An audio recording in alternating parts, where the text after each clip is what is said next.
She mistook him for the new intern. He let her believe it, until she walked into his office the next day. "Wait! Oh no, no, no!" Elena gasped as the stack of papers in her hand slipped free and scattered across the polished marble floor of the lobby. She dropped to her knees instantly, scrambling to gather them. These weren't just any documents. These were the briefing notes for the executive team's Monday morning meeting, which started in exactly 10 minutes. If even one chart or budget summary was missing, her manager would have her head. As she reached for the last page, someone beat her to it. "Careful," came a calm voice. She looked up, eyes meeting a man in a crisp white shirt, sleeves rolled up just past his forearms. His dark hair was slightly tousled, and his tie was loosened just enough to suggest either a long morning or an easy attitude. He held out the paper with a crooked smile. "You dropped a few lives here," he added, glancing at the data on the page. She snatched it with breathless urgency.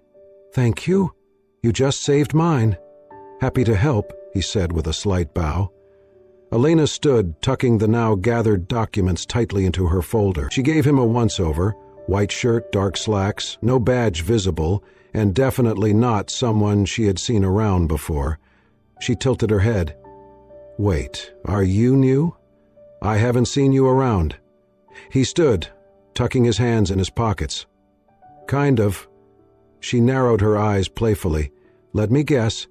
You're the new intern we were supposed to get last week, the one from corporate?" There was a small pause.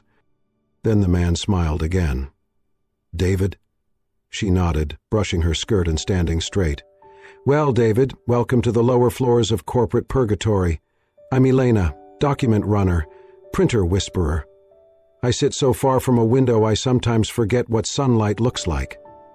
David chuckled. "Sounds like a noble position." "Ah, noble's a stretch," she said, smoothing her blouse and hugging the folder tight to her chest. "But hey, it pays my rent." "Kind of." She stepped into the elevator, holding the door open for him. "Come on. You'll want to avoid looking too lost your first day. That's when the sharks smell blood." David followed her in, standing beside her as the doors closed. Elena pushed the button for floor 12. "That's where the marketing chaos happens. I suggest smiling a lot and keeping your coffee orders straight. And avoid talking too much to the execs unless you're fluent in cold stares and condescension." "Noted," David said with a smirk. She leaned against the railing, eyes sparkling with dry humor. "Seriously, though, people up there are sharp but intense. They like perfect. They expect silence. So don't mention you helped me or that I spilled everything. I don't need more fuel for my high-strung intern label." David lifted a hand in a silent oath. "Mum's the word." "And," she added with a mock-serious tone, "if Carol from finance offers you a protein bar, say no. Just trust me." He laughed again, an easy, genuine sound. She glanced sideways at him. "You seem way too calm for your first day. Most interns look like they're about to faint." "Maybe I'm just good at pretending," he said. The elevator dinged. Elena gathered her folder with a tight grip. "Well, good luck, David. Maybe I'll see you at the free granola station later." "Looking forward to it," he replied. She stepped out quickly, rushing toward the meeting room. David stayed behind in the elevator, watching the doors close with a quiet smile. He said nothing, made no correction. David just smiled, said nothing, and let the misunderstanding begin. By the end of the week it had become a quiet routine. Lunch at the cafeteria with the new intern, laughter over cheap coffee, and shared glances that made Elena feel oddly seen. She did not quite know how or why it had started, only that it had become the easiest part of her days. She was the one who initiated it. After all, he had saved her before that meeting, chasing her down with the folders she nearly lost her job over, and she felt she owed him. That Monday she saw him appear near the desk near the locker, and she waved 2 plastic trays of food from the cafeteria as if it were delicious food, as an invitation. "You saved my butt," she declared, setting one tray down. "Least I can do is treat you to overcooked pasta and government-grade garlic bread." David looked amused. "Is this how workplace gratitude works now? In my world, yes, and besides, the spaghetti has character." Kind of like you." He chuckled and dug in without complaint. From that moment on, they fell into an unspoken pattern. Lunch breaks spent at the worn table near the vending machines, paper cups of watery coffee. Elena explaining the office's unofficial politics, the unspoken war over the good stapler, the sacred stash of Carol's questionable protein bars, and the mythical functioning copier on the second floor. David listened, laughed, and offered the occasional dry, perfectly timed comment that left her giggling longer than she should have. But more than that, he listened, really listened, and that was something she wasn't used to. What surprised her most wasn't the banter or even the weird, unexpected chemistry. It was how easy it was to talk to him, not just about work, but about life. One rainy afternoon, as they watched gray streaks slide down the window, she stirred sugar into her tea and spoke, her voice quieter than usual. "My mom's on dialysis," she said, 3 times a week." David looked up, his fork pausing halfway to his mouth. "That sounds like a lot." "It is," she admitted, then gave a small shrug. "But you get used to it. I mean, she's tougher than I'll ever be. I just keep things going." He didn't rush to fill the silence. He didn't say, "I'm sorry," in that automatic, awkward way people did. He just nodded and let it hang there, dignified and unjudged. "I do nights at the copy shop near my apartment," she added after a moment. "It helps. Bills don't wait." David gave a low whistle. "Do you ever sleep?" "Enough to function," she replied with a grin. "Barely." Then, eyes on the rainy sky, she said, "Someday I want to open my own little shop.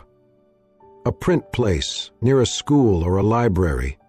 Maybe add a coffee machine, hang some photos on the wall. Nothing fancy. Just quiet. Just mine." She didn't realize she was holding her breath until she glanced at him. Usually, this was where people laughed or told her to be realistic, but David didn't. "Sounds like a place I'd go to," he said. She blinked. "Really?" "Yeah. It's not big or flashy, but it sounds useful, safe, and completely yours." She smiled, surprised at how much his words meant. "God, I don't know why I'm telling you all this," she muttered, brushing her hair behind her ear. "Maybe because I'm a safe stranger," he offered, "with terrible cafeteria taste." "Maybe," she whispered. Later that week, she struggled to carry a crate of bottled water up the narrow back stairs. Before she could even curse, David appeared behind her, wordlessly lifting half the load from her arms. She nearly dropped the rest in surprise. "You don't have to. You looked one step from swearing." "I was mid-swear," she muttered, breathless. The next morning, she opened her drawer and found a post-it note waiting inside. The handwriting was neat, steady, one step at a time. "You're doing great." Bielina stared at it for a long moment. Then she carefully peeled it from the drawer and tucked it into her wallet. She could not explain the warmth blooming in her chest or the way her fingers brushed the note more than once throughout the day. But something had begun to take root in the middle of her very ordinary life. Quiet, careful, like sunlight sneaking in through a window no one had noticed. And David? He still hadn't corrected her once. It was supposed to be a normal Thursday. Elena had just fixed the temperamental printer for the 3rd time that morning and was about to sneak away for a 5-minute coffee break when her supervisor's voice cut through the hum of fluorescent lights. "Elena," Mark called, not even looking up from his phone. "They need you upstairs. VIP meeting, boardroom setup, refreshments, pastries, the whole nine. Don't spill anything." She froze. Upstairs meant the executive floor. She had never been up there. It was practically a different world. Marble floors, glass offices, leather chairs, and people who spoke in acronyms and barely made eye contact with anyone not on their pay grade. She nodded quickly, grabbing the refreshment cart and wiping her palms against her skirt to hide the sudden sweat. The elevator ride felt slower than usual, though she was alone. She caught sight of her reflection in the mirrored panel and winced. There were faint shadows under her eyes from a late shift at the copy shop the night before. Her simple white blouse was slightly wrinkled from rushing that morning, and her hair, blonde and usually kept in a neat bun, had frizzed at the edges from the building's humidity. She took a breath and stepped out as the elevator doors slid open. The boardroom was larger than any room she'd ever worked in. Floor-to-ceiling windows washed the room in sunlight. A polished mahogany table stretched across the space like a runway, surrounded by tall leather chairs. The air felt colder up here, controlled, important. She moved quietly, head down, arranging pastries and coffee cups with practiced care. A few executives were already seated, murmuring in low tones about quarterly reviews and projections. Then came the sound of more footsteps. She looked up, and her world tilted. At the head of the table stood David, but not the David she knew from lunch breaks and sticky note pep talks. He was in a tailored navy suit, freshly pressed. His posture was crisp, his expression composed, confident, untouchable. "Everyone," the regional director announced, "please welcome David Laurent, our new Vice President of Strategic Development. He's just returned from heading our operations in Europe." The room clapped. Elena did not move. Her fingers clenched the edge of the tray until her knuckles whitened. Her breath stuck in her throat.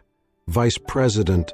Her brain stuttered, replaying every word she had ever spoken to him. All the jokes, the complaints, the little confessions, the lunchroom sarcasm, the time she taught him how to clear a paper jam and teased him about being useless with printers, the night she said she wanted to open a $1 photo booth, and he had just listened, quietly. He had never corrected her, not once. Her cheeks burned with the weight of it all, a deep, mortifying red that spread from her ears to her collar.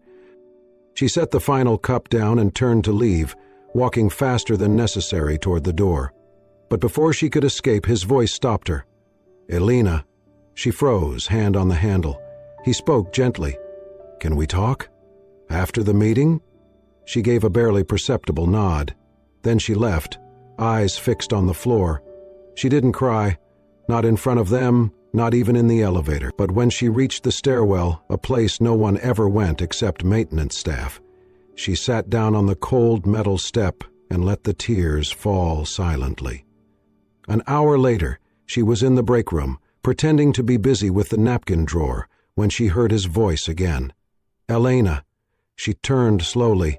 David stood there, still in that suit, still looking every bit the man she now knew he was. But his expression was nothing like the ones she saw worn by executives. It was open, honest, regretful. "I'm sorry," he said. "When you mistook me for an intern, I should have corrected you." She swallowed. "Then why didn't you?" He paused, the words thick. "Because it was the first time someone didn't care who I was. You didn't want anything from me. You didn't pretend. You were just you. And I didn't want that to end." Her throat tightened. "So, what? I was your little escape? A curiosity?" "No." He stepped forward, but not too close. "You were real. The only real thing I had all week." She shook her head, blinking fast. "I get it," he added softly. "You probably don't want to see me again. But I meant every word, every lunch, every note." She didn't say anything. Couldn't. She looked at him one last time, his expression vulnerable, waiting, and then turned, and walked away. Elena had always known her place in the building, third floor, far from the glass offices and boardrooms above. But now, after everything, even the third floor felt too close. For days, she avoided the top floor like it was radioactive. She stopped using the main elevator. She took the stairs, ducked into storage rooms when she saw someone in a suit, and rerouted her routines to minimize the chance of seeing him. David Laurent. She still couldn't say his full name without her chest tightening. She had poured her real self into those lunches, those walks, those quiet coffee moments, and all the while he had been someone else entirely, someone with power, status, expectations. Was it a game to him? Her phone buzzed one morning while she was filing a shipment log. "David," I never laughed at you. I never meant to hurt you. I liked you from the first moment you talked to me like I was just a person." She stared at the message, thumb hovering over the screen, then locked the phone without replying. The next day, another message. "David, it wasn't because you didn't know who I was. It was because you were still completely yourself, even when you thought I was nobody." That one she'd deleted. But the worst part wasn't the messages. It was how much she missed him. His stupid jokes about elevator buttons. His sincere attention when she talked about her mom. The way he always waited for her to finish her sentence, even when the office buzzed around them. He had seen her, not just her name badge or her job title, but the actual her. And somehow that made the betrayal worse. 3 days later, she returned to her desk after lunch and found a small paper bag resting on her chair. Confused, she opened it. The warm, earthy smell of ground coffee rose instantly. Her favorite blend, the dark roast she had once mentioned during a rushed conversation near the vending machine. Inside the bag was a handwritten note on thick cardstock. "Thank you for making me feel seen." Her breath caught. She sat down slowly, clutching the note. He remembered. All the little things, the things that no one ever really noticed. Not the way she looked, not the work she did, but the person she was underneath all of it. She stared at the note for a long time. Still, she didn't reply. But the anger inside her began to fade. Not into forgiveness, not yet, but into a quiet, lingering ache. That afternoon, she brewed the coffee and drank it at her desk, and when the scent filled her corner of the floor, something softened in her chest. She did not smile, but she did not throw the note away either. The sky cracked open around 4 in the afternoon, spilling rain across the glass facade of the office building. Elena was balancing a stack of printer paper when she noticed the downpour from the break room window. She sighed. Of course she had forgotten her umbrella. Again. She took the long hallway toward the back exit, hoping to catch the bus before the rain worsened, but when she turned the corner, she stopped short. There, just outside the rear lobby doors, was David. He was standing next to one of the janitors, Mr. Ramon, who always worked the evening shift, helping him fold a large, wind-wrecked umbrella. The fabric had torn on one side, flapping uselessly like a broken wing. David, now drenched from the waist down, laughed softly as he helped the older man wrestle the stubborn metal frame back into shape. It was the same laugh she remembered from the elevator, the same gentle patience. No suit jacket today, just a rolled-up white shirt and slacks. For a moment, he looked like the intern she had first met. Elena didn't move. She watched as David clapped Mr. Ramon on the shoulder and waved him off toward the parking lot. Then he turned and saw her. Their eyes met through the rain-streaked glass. He didn't smile, not right away. Just watched her the way he always did, like she was the only person in the room, or the world. Elena hesitated, then opened the door and stepped under the narrow concrete overhang. The rain was a wall of silver just a few feet away. She tucked her hands into her cardigan sleeves and stared out into the storm. David didn't say anything at first. "Still no umbrella?" he asked gently. She shook her head, lips twitching. "Still terrible at remembering the basics," he offered her a half smile. "Some things don't change." The silence that followed was quieter than awkwardness, like space waiting to be filled with something real. Elena exhaled slowly. "I'm not mad because you're the vice president." David looked over. "I'm mad," she continued, "because when I talked to you, I let my guard down. I let you in. And now, I don't know what was real." His voice came soft. "Everything I said was real." She turned toward him, the rain reflected in her eyes. "You let me believe you were someone else," she said. "You let me trust you, and I thought maybe—" Her voice caught. "I thought maybe I mattered, not just because you found me interesting, but because you saw me." David stepped closer, not too close, just enough that his voice dropped low between them. "You did, Matt. You still do?" Elena swallowed, unsure what to say. He added, quieter, "You're the only person who ever talked to me without filtering it through my job title. The only one who didn't flinch when I said something awkward. You teased me, Elena. You scolded me for leaving coffee rings. You told me your story without expecting anything back. I like that meant more than you'll ever know." She looked away, blinking fast. "I didn't want to be a test," she murmured. "You weren't?" She met his gaze again, and for once there was no suit, no office walls, no layers of power and performance between them. Just two people under a rain-soaked awning stripped down to honesty. He stepped back half a pace, like he knew she still needed air. The silence stretched, but it wasn't heavy. "Want to share a cab?" he asked, voice light. She paused, then nodded. Just once. And beside her, David smiled. Not the polished executive grin, but the one that had started it all. They never called it dating. Not out loud, at least. There were no labels, no big declarations, just the quiet certainty of two people slowly learning the shape of each other's world. After work, when the office lights dimmed and the chatter of keyboards gave way to the low hum of janitor carts and security doors clicking shut, Alina and David would slip out into the city. No destination planned, just footsteps falling into rhythm. Except, in the time that followed, the entire evening had a shape unlike anything that had ever happened to either. They found each other in places no corporate badge could follow. A second-hand bookstore, where a fat orange cat slept on the counter beside the till, a Vietnamese restaurant with only 6 outdoor tables and a chalkboard menu, a late-night food truck that served only 2 dishes but never disappointed, and a park bench overlooking the river where streetlights shimmered on the water like fallen stars. There, in those stolen hours, they talked more than they ate, more than they touched. They listened. One evening, seated across from each other at a rickety patio table beside a string of mismatched lanterns, Elena wrapped her fingers around a steaming bowl of pho and exhaled slowly, like she was letting something settle. "I used to dream about owning a photo booth," she murmured, eyes not quite meeting his.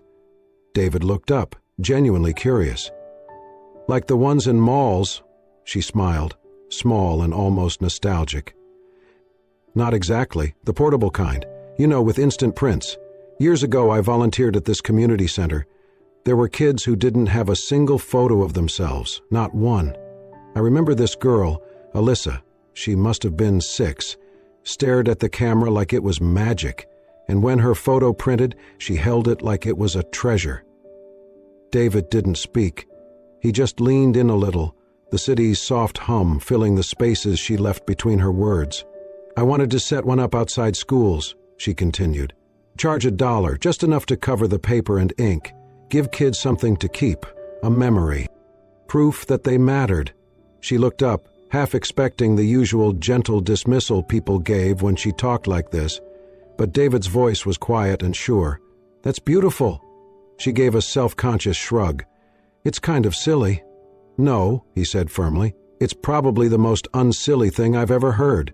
There was a softness in his gaze that made her look away. "Most people want yachts or crypto or IPOs," he added. "You want to give a kid a photo. That says something." Elena laughed quietly. "Something impractical, maybe." "Something good," he corrected. A silence settled between them, warm, unhurried. Then David stirred his tea and said, "When I was 12, my dad sat me down and told me I'd be CEO someday. Laurent men don't get to drift," he said. "They don't follow. They lead."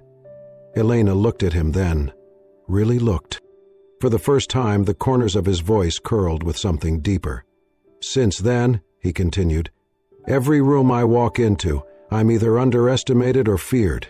Never seen. Not for who I am." He smiled faintly. "Then one day, you looked at me and said, 'You spilled your coffee, intern.' And for the first time in a long time, I felt like just a guy with bad coordination and a caffeine problem." She laughed, and something softened inside her. She reached across the table and lightly touched the edge of his hand. It was not quite a gesture of love, but it was something. A bridge. A beginning. They kept meeting, after hours, under umbrellas, in corners of the city where names and titles faded. Sometimes it was a coffee to go and quiet laughter. Sometimes it was walking without talking, letting silence do the heavy lifting. One night he brought her a photo printer. It was old, second-hand, and missing a manual. But it worked. She spent that weekend printing photos in her tiny apartment, of herself, of her mother asleep on the couch, of David, caught mid-laugh with a teacup in hand. "You look real," she told him when she showed him the print. He'd smiled. "That's because I was." In those simple things, a note, a printer, a dream gently returned to her, something honest took root, not loud, not flashy, but real. And in that truth, both of them, in their own quiet ways, began to believe. Not just in the idea of each other, but in the possibility of something lasting, something that did not need a name to be true. The whispering started like static, soft, scattered, and almost ignorable. But by the end of the week, the office was buzzing louder than the copy machines. Elena? The file clerk from the ground floor? With him? Maybe that's why he always gets his coffee from the canteen. She heard it in the hallways, in the pause after greetings, in the side glances and half smiles that did not reach the eyes. One morning as she placed a folder on a manager's desk, he smirked and said, "Climbing floors fast, huh?" She said nothing. But inside something cracked. It all came to a head the following Monday. An anonymous email was sent to Human Resources. Subject line, "Inappropriate conduct, executive favoritism." No signature, no proof, just a tangle of suggestions and judgments. Lines accusing Elena of using personal relationships to access internal advancement and questioning the integrity of leadership decisions regarding junior staff. She was called in for a confidential conversation. Sitting across from the HR director, hands tight in her lap, Elena felt like she was back in high school, being asked to explain why she missed curfew. "We're not making any assumptions," the director said gently. "But we received a report, and because it involves someone in upper leadership, we have to look into it." Elena opened her mouth, but no words came. Her mind spun through everything, the late walks, the printer he gave her, even the gentle way he looked at her when no one else did. She wasn't ashamed of any of it, but she was afraid of what people thought they saw. "I never asked him for anything," she whispered. "Not a raise, not a title, nothing." The HR director nodded, non-committal. "We understand. For now, just continue your work as usual. We'll speak again soon." She walked out of the room, numb. That afternoon, David stood at the threshold of the HR office, calm, composed, but there was a weight in his voice. "I'd like to clarify something," he said. The director blinked. "Mr. Laurent, this is still under review." "I know, and I'm not here to interfere, but I want this on record." He paused. "Elena never asked for my attention. She never sought favor. If anything, I was the one drawn to her because she treated me like a person, not a position." The director frowned. "We understand your intention, and I'm willing to disclose everything," he added. "Round conversations, our meetings. If necessary, I'll step back from any decision involving her department, but I will not let a baseless assumption ruin the integrity of someone who has done nothing but work honestly." The room fell silent. Later that week, Elena was called in again. She expected a warning, a formal statement, maybe even a termination letter. Instead, the director handed her a new folder. "The PR team reviewed your writing samples. The ones you submitted last year for the newsletter project."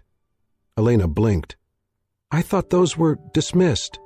"They were overlooked," the director admitted. "But they're impressive. There's a temporary opening for a junior PR coordinator.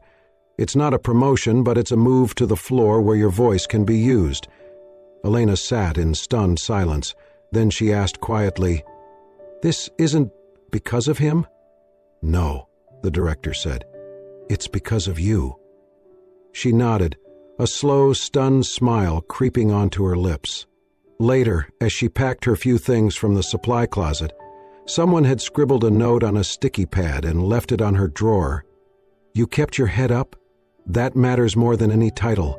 No name, no signature." But somehow, Elena knew who had written it. The sun slanted through the windows in long golden stripes as Elena stepped into the small shop at the corner of Maple and 3rd. The doorbell chimed softly behind her, the scent of old wood and fresh paint greeting her like an old friend. She blinked at the space, barely recognizing it. The last time she had passed this storefront, it was shuttered and forgotten, a closed-down photo shop that no one had entered in years. Now light spilled across newly sanded floors. Shelves lined the wall with delicate tins of tea, and at the back, under a window that let the afternoon pour in, was a counter with a brand-new Polaroid printer. David stood behind it, sleeves rolled up, dust smudged across the collar of his shirt. He turned when he heard her steps. "You came?" he said, smiling. "You said it was important," she replied, stepping forward, eyes scanning the transformation. "This place is beautiful." "It's not finished," he said, "but it is starting." He reached behind the counter and picked up a small camera, an old Polaroid, its buttons shiny from polish. "I bought this place last month," he said, handing it to her. "It used to be the only photo shop for 10 blocks. I asked the old owner why he closed. He said kids stopped printing memories. Everything's on screens now." Alina looked down at the camera in her hands, then back at him. "I want this to be something different," he continued. "A place where kids can come after school, get a photo printed for $1, a picture of a birthday, a friend, a good test score, something real, and while they wait, maybe they sit down for tea." "Photo and tea?" she asked, smile tugging at the corners of her lips. He nodded. "I remembered what you said, about pictures that cost $1 but last a lifetime." She looked at him, emotion catching in her throat. "You did all this for them?" David stepped closer. "For you, for what matters to you." The silence between them was soft, full of light. She felt the weight of it, not heavy, but grounding. Something real, something steady. "You never needed me to build dreams for you," he said. "You just needed someone who saw yours." She blinked away the sudden sting in her eyes. "I never thought I'd be someone people built things for." "You are," he said simply. "You always were." Then, from his jacket pocket, he pulled out a small box. Her breath caught. He didn't speak at first, just looked at her the way he had since the beginning, not through her job title, not through expectation, but through the quiet awe of someone who had finally found home in a person. "I let you call me the intern," he said, kneeling slowly to one knee, "because for the first time in years, I wasn't treated like a title. I wasn't the Laurent name. I was just a man, holding your folder, hoping you'd smile." He opened the box. Inside was a ring, simple, elegant, timeless. "I have had many names," he said, "vice president, board member, heir. But the only title I want is the one I hope you'll give me." Elena stood frozen, tears spilling without permission. "Will you marry me?" he asked. She couldn't speak at first. Her heart was pounding too loudly. But then, through the blur of tears and joy and disbelief, she nodded. "Yes," she whispered. "Yes." He stood, slipping the ring onto her finger, and she threw her arms around him, laughter and tears mixing into one. Outside, the world kept spinning, but inside that sunlit shop, 2 people stood with no more names, no more titles, just 2 hearts that had found a place to belong. If this story touched your heart, reminded you of the quiet strength in being seen for who you truly are, not your title, not your past, just you, then you're exactly where you belong. We bring you tales that warm the soul, celebrate resilience, and honor the magic of unexpected love. Subscribe now and never miss a moment that could change the way you see the world.